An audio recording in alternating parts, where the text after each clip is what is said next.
Fala galera do Projeto X, aquele que multiplica a sua chance de aprovação. Vamos falar sobre conjuntos.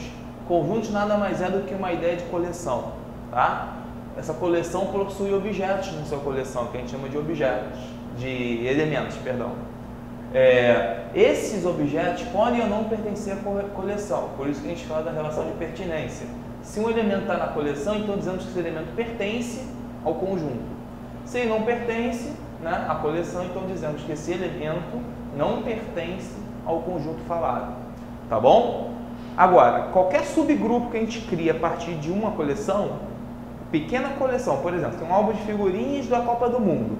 Aí você tem o conjunto de todas as seleções. Cada seleção pode ser considerada um conjunto. Então, uma seleção é um subconjunto do total, né, do álbum de figurinhas. Então, subconjunto a gente pode dizer que ele está contido ou não contido no conjunto maior que é a coleção que a gente falou antes. Por exemplo, você sabe que a Suécia não está na Copa do Mundo. Então, a Suécia é um exemplo de um subconjunto que não está contido no conjunto maior, que são as seleções que estão na Copa do Mundo.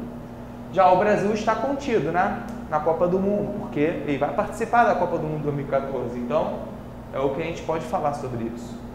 O total de subconjuntos de qualquer conjunto, isso que a gente vai ver com o exercício daqui a pouco, é sempre 2 elevado a n, onde n é o número de elementos de um conjunto.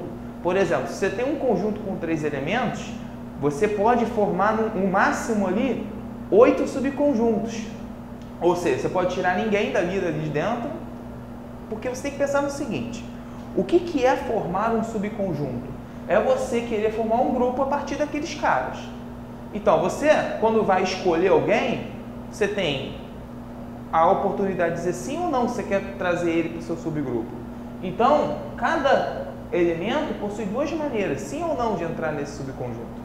Então, como o total de elementos é n, então cada um 2 maneiras, pelo princípio multiplicativo, 2 elevado a n. Tá certo?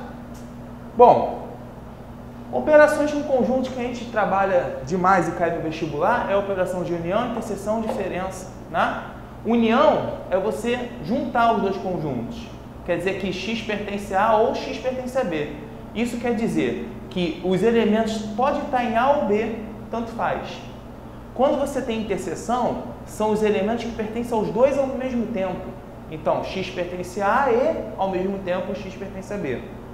Quando você fala em diferença, A menos B, significa que o x está no primeiro conjunto, mas necessariamente não está no segundo. Então, x pertence a A e x não pertence a B. Como seria, mais ou menos, uma ilustração dessa situação aqui? Na união, você tem um conjunto A e B,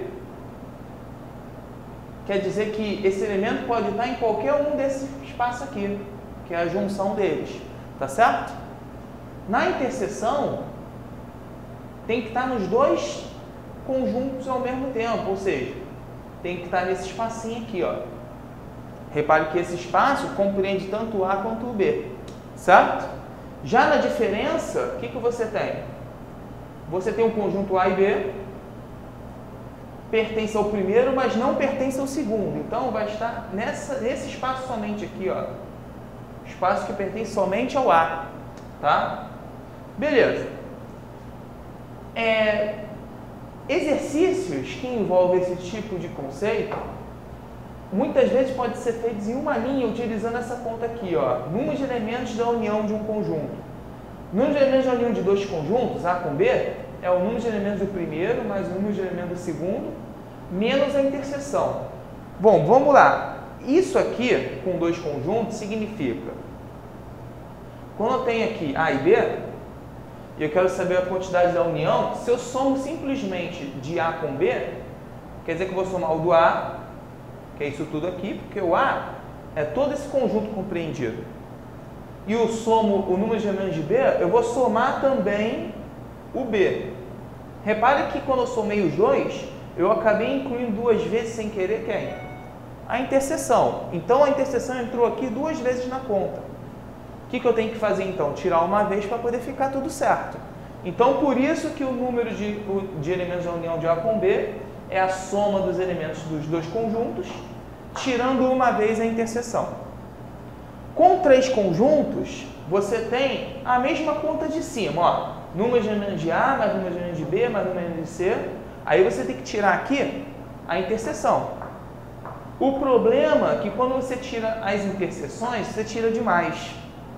Quem você acaba tirando? Você acaba tirando a interseção dos 3. Então, você tem que recolocar. Então, número de elementos da união de 3 conjuntos vai ser número de elementos de A, mais número de B, mais número de C, menos a interseção de A com B, interseção de A com C, menos interseção de B com C, mais a interseção dos 3. Bom, vamos ver alguns exercícios aqui para a gente fixar.